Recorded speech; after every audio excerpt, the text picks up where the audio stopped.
What's up guys, Jim here. Today we're going to change your fuel filter. Let's get started.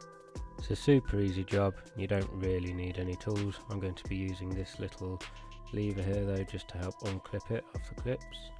You see, you just pull it off there. And then it's just got each fuel pipe on each side.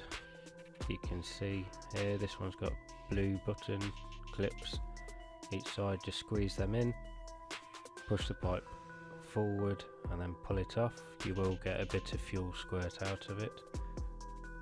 Try and catch as much of the fuel as possible into a suitable container, and obviously be careful while doing this because fuel is obviously flammable.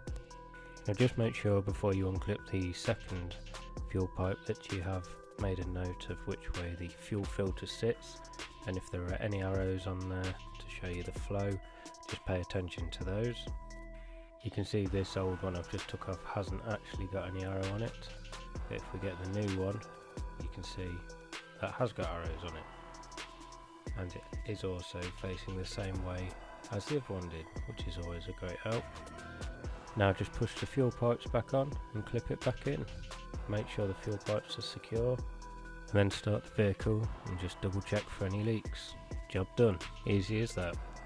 If you like that video guys, please hit that like button, leave a comment below and subscribe for more videos. Until next time, peace.